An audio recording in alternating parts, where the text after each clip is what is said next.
ఎన్నికల లెక్కింపు ఓట్ల లెక్కింపు ముందే వైసీపీ చేతులెత్తేసింది, ఓటమిని ఒప్పుకుంది. ఆడలేక మధ్యలో ఓడన్నట్టుగా ఉంది వైసీపీ యొక్క తంతు.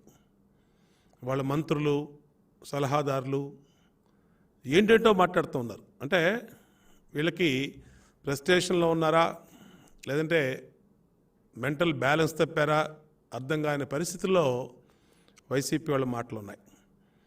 మొన్నటి దాకా 5 సంవత్సరాలు అడ్డగోలుగా ఈ రాష్ట్రాన్ని దోచుకున్నటువంటి వైసీపీ ఎమ్మెల్యేలు, మంత్రులు, ముఖ్యమంత్రి, సలహాదారులు, నాయకులు ఈరోజు అధికారం పోతుంది అని తెలియంగానే ఈరోజున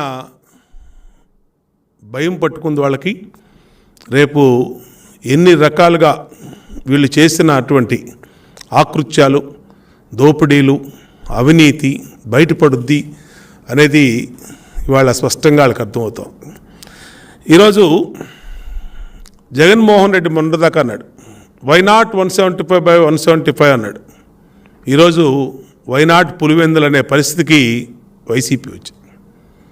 అంటే 5 సంవత్సరాలుగా ఈ రాష్ట్రంలో అన్ని వర్గాల జీవితాలతో ఆడుకున్నటువంటి అధికార పార్టీ వైసీపీ. ఇంత ఘోర వైఫల్యం చెందినటువంటి ప్రభుత్వాలు గత 70 సంవత్సరాల రాజకీయ చరిత్రలో, స్వతంత్ర రాజకీయ చరిత్రలో ఏ రోజు కూడా ఎప్పుడు చూడలేమని.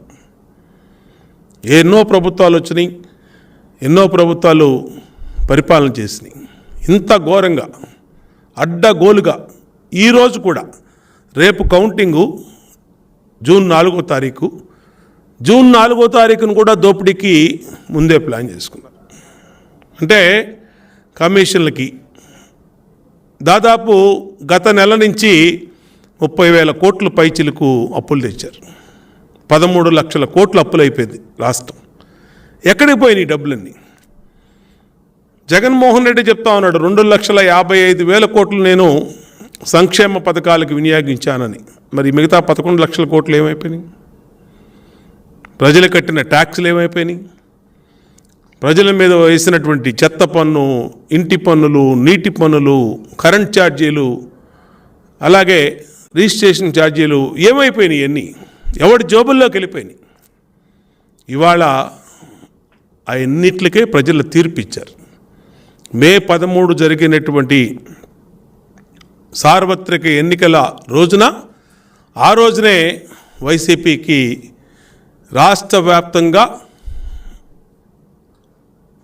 సరైనటువంటి జవాబు ప్రజలు చెప్పారు. ఇవాళ అది అర్థమైపోయి ఐపాక్ ఇచ్చిన సర్వేలు కానీ, అలాగే ఐపాక్ ఇచ్చినటువంటి పోస్ట్ పోల్ సర్వే కానీ అన్నిటిలో ఘోరంగా వైసీపీ ఓటమి పాలవుతుందనే భయం పట్టుకున్నటువంటి వైసీపీ, జగన్మోహన్ రెడ్డి ఈరోజు ఏదేదో మాట్లాడతాం. తెలుగుదేశం పార్టీ కూటమి కట్టింది. కూటమి ఇవ్వాలంటే 2014లో అనేక సార్లు తెలుగుదేశం 42 సంవత్సరాల చరిత్రలో అనేక సార్లు అనేక పార్టీలతో జతకట్టాం. ప్రజల కోసం, రాష్ట్ర అభివృద్ధి కోసం అనేక సార్లు అనేక పొత్తులు పెట్టుకున్నాం. అది ఎన్నికల్లో జరిగాయి. అంటే మంచి వాళ్లతో పొత్తులు అనేది ఏ రాజకీయ పార్టీ అన్న ముందు వస్తుంది. ఇవాళ జగన్మోహన్ రెడ్డి ఇష్టం వచ్చినట్టు మాట్లాడతాం. దానికి ఒకటే సమాధానం, బందిపోటుని ఊర్లో పడితే పట్టుకోవడానికి ఒక్కళ్ళే రాదు, ఊరంతా ఏకమవుతారు. గుర్తుపెట్టుకో జగన్ రెడ్డి, గుర్తుపెట్టుకో వైసీపీ. ఈరోజు ఒక దొంగ లాంటి వైసీపీని, ఈ రాష్ట్రాన్ని దోచేసినటువంటి వైసీపీని, ఈ రాష్ట్ర పొలిమేరలు దాటిచ్చి తరమడానికి అందరూ కూడా మరి ప్రజలతో పాటు అందరూ కూడా ఏకమవటం జరిగింది. ఈ 5 ఏళ్ల వైసీపీ పరిపాలనలో ఈ రాష్ట్రం 30 ఏళ్ళు వెనక్కి వెళ్ళిపోయింది. అప్పుల కుప్పగా మారింది. ఒక రోడ్డు లేదు, ఒక ప్రాజెక్ట్ లేదు, ఒక బిల్డింగ్ లేదు, ఎక్కడా కూడా ఒక్క అభివృద్ధి పనులు రాష్ట్రంలో జగన్మోహన్ రెడ్డి చెప్పుకునేంత అభివృద్ధి పని ఇది చేశాడు, ఇది పూర్తి చేశాడని చెప్పుకోగలిగినటువంటి పని ఎక్కడా లేదంటే ఇంతకన్నా దురదృష్టకరమైనటువంటి సంఘటన ఏ ప్రభుత్వానికి గతంలో రాల. ఈరోజు అన్ని రకాలుగా యువత జీవితాలతో ఆడుకున్నాడు జగన్మోహన్ రెడ్డి. ఎన్నికల ముందేమో జాబ్ క్యాలెండర్ అన్నాడు, ప్రభుత్వ ఉద్యోగాలన్నీ ఇస్తానన్నాడు, ప్రైవేట్ సెక్టార్లో ఇన్వెస్ట్మెంట్ తీసుకొస్తాను, యువతకి బంగారు భవిష్యత్తు కల్పిస్తానన్నాడు. ఉన్నటువంటి కంపెనీలనే ఈరోజు రాష్ట్రంలోంచి తరిమేసినటువంటి జగన్మోహన్ రెడ్డి అవినీతి వల్ల ఈరోజు రాష్ట్రంలో ఇన్వెస్టర్స్ ఒక్క రూపాయి లేకుండా ఉన్నటువంటి పెట్టుబడిదారులే ఎక్స్పాన్షన్లో ఇతర రాష్ట్రాల్లో చేసుకునే పరిస్థితి వచ్చిందంటే దానికి కారణం జగన్మోహన్ రెడ్డి అవినీతి ప్రభుత్వం కాదని అడుగుతాం. ఈరోజు ప్రజలు భయపడిపోయారు 5 సంవత్సరాల జగన్మోహన్ రెడ్డి పరిపాలన.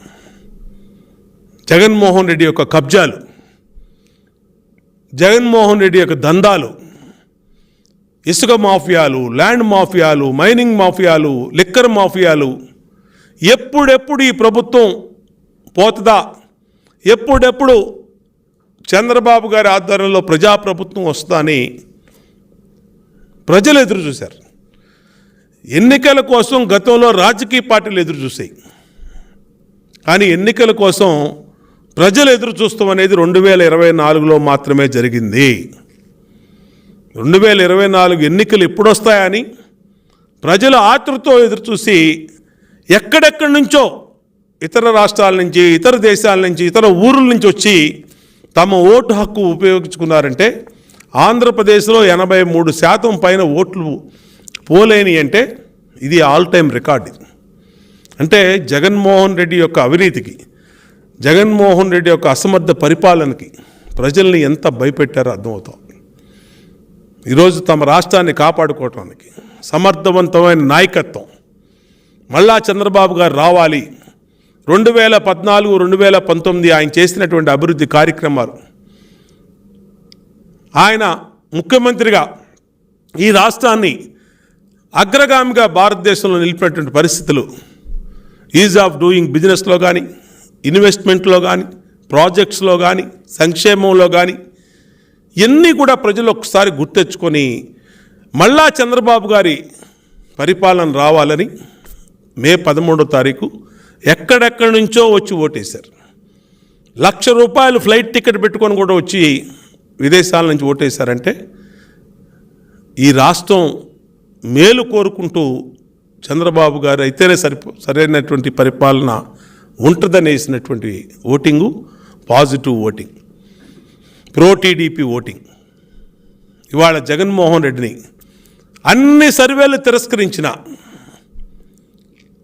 ఎక్కడో డబ్బులు ఇచ్చి, ఎక్కడో మళ్ళీ ఏదో ఒక డిస్టర్బెన్సు, ఏదో ఒక తప్పుడు సర్వేలు పెట్టి ఎవరో ఒకళ్ళని డబ్బులు ఇచ్చి మేనేజ్ చేసి ఆ సర్వేలతో మళ్ళా ఇంకా కింద పడ్డా నేను గెలిచానని చెప్పుకుంటున్నాడనంటే ఎంత దురదృష్టకరమైనటువంటి పరిస్థితి కనబడతా ఉంది. ఈ పరిస్థితులన్నిటికీ జూన్ 4వ తారీఖు సమాధానం రాబోతా ఉంది.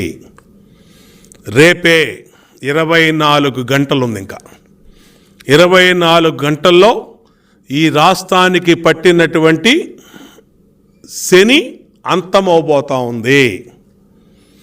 జగన్ రెడ్డి యొక్క అవినీతి దుర్మార్గ పరిపాలనకి శాశ్వతంగా భవిష్యత్తులో కూడా ఇలాంటి మళ్ళీ ఇంకొక అవకాశం అనేది ఇవ్వకుండా ప్రజలు నిర్ణయం తీసుకున్నారు. ఒక్క ఛాన్స్ అని నమ్మి ఇస్తే రాష్ట్రాన్ని సర్వనాశనం చేసినటువంటి జగన్మోహన్ రెడ్డి పరిపాలనని రాబోయే 100 సంవత్సరాల వరకు ప్రజలు గుర్తుపెట్టుకునే పరిస్థితి ఉంది. భయపడిపోయారు ప్రజలు. ల్యాండ్ టైటిలింగ్ యాక్ట్, మర్డర్లు, ఇసుక మాఫియాలు, లిక్కర్ మాఫియాలు, ల్యాండ్ మాఫియాలు, మైనింగ్ మాఫియాలు, ఏంటిది? కుబేర్లు అయిపోయారు వైసీపీ నాయకులు. అంతులేని సంపద, ప్రజల సంపద దోచుకున్నారు. పేదల పేరు మీద పట్టాలు పెడుతూ 1000 ఎకరాలు ఫ్రీ హోల్డింగ్ ఇచ్చుకుని వీళ్ళ బినామీల పేరుతో మార్చుకున్నారు. దాంట్లో అతిపెద్ద అధికారులు, చీఫ్ సెక్రటరీ లాంటి అధికారులు కూడా భాగస్వాములు అయ్యారంటే ఏంటి? ఎక్కడికి పోతా ఉంది పాలన? కంచే చేనును మేస్తే అన్నట్టుగా ఇవాళ రాష్ట్రంలో పరిస్థితి తయారైంది. దీనికి ఫుల్ స్టాప్ రేపు వెలబడిపోయే ఫలితాలతో ఈ రాష్ట్రానికి మోక్షం లభిస్తూ ఉంది. అంతేకాదు జగన్ పరిపాలనలో ఎమ్మెల్యేల దోపిడీ, మంత్రుల దోపిడీ, నాయకుల దోపిడీ, ముఖ్యమంత్రి దోపిడీ, సలహాదారుల దోపిడీ, ఎక్కడైనా అంతు లేకుండా రాష్ట్రం నలుమూలలా దోచుకున్నటువంటి చరిత్ర జగన్మోహన్ రెడ్డిది. ఈరోజు సజ్జలు మాట్లాడుతూ ఉన్నాడు. ఓటమి తెలుసుకున్నటువంటి వైసీపీ తాడేపల్లి కార్యకర్తలను రెచ్చగొడతా ఉన్నాడు. మీరు వెళ్ళి తిరగబడండి, కౌంటింగ్ సెంటర్లో గొడవలు చేయండి, ఏమన్నా చేయండి. ఎందుకంటే వీళ్ళు ఎమ్మెల్యేకి అలాగే చెప్పారు మాచర్ల పిన్నెల్లి రామకృష్ణారెడ్డి, అందుకని ఈవీఎంలు బాల్గొట్టాడు. ఇవాళ కార్యకర్తల్ని నాయకులను రెచ్చగొడతా ఉన్నారు. ఓటమి భయంతోనే సజ్జల రామకృష్ణారెడ్డి కార్యకర్తలను రెచ్చగొడుతున్నాడు. రెచ్చిపోతే జైలుకి వెళ్తారు వైసీపీ నాయకులారా. మీ జీవితాలతో ఇన్నాళ్ళు ఆడుకున్నాడు. సజ్జల లాంటి సలహాదారులు కానీ, వైసీపీ మంత్రులు కానీ, తాడేపల్లి కానీ వాళ్ళు కుబేర్లు అయిపోయారు. ఇంకా మీతో ఆడుకోవడం కోసం మిమ్మల్ని రెచ్చగొడతా ఉన్నారు. రేపు ప్రశాంతమైన వాతావరణంలో ఎన్నికల కౌంటింగు జరిగే పరిస్థితిని డిస్టర్బ్ చేయాలని సజ్జల రామకృష్ణారెడ్డి వైసీపీ కుట్ర పన్నుతోంది. దీన్ని అధికారులు ఇప్పుడే మేల్కొనాలి.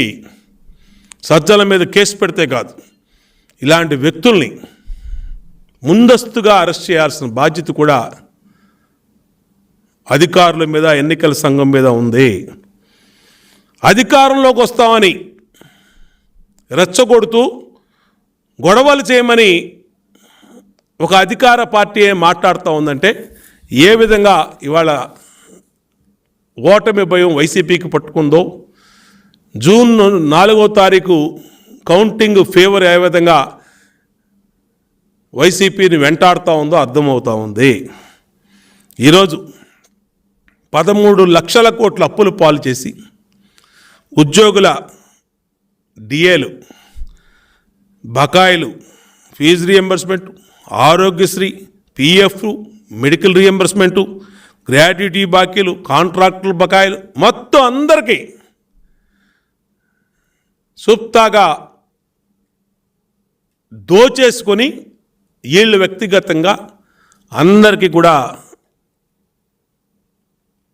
అప్పుల పాలు చేశారు. ఇవాళ 13 లక్షల జగన్మోహన్ రెడ్డి అవినీతి అసమర్థ పరిపాలన వల్ల ఈ రాష్ట్రం దివాలా తీసే పరిస్థితి వచ్చిందంటే దాని మీద వైసీపీ మాట్లాడాలి. ఎక్కడికి పోయినాయి ఈ అప్పులని? ఎవరి జోబుల్లోకి వెళ్ళిపోయినాయి?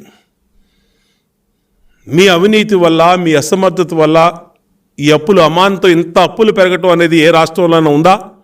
ఆంధ్రప్రదేశ్ రాష్ట్ర చరిత్రలో, కంబైన్డ్ ఆంధ్రప్రదేశ్లో కానీ అంతకుముందు కానీ ఎప్పుడైనా ఉందా?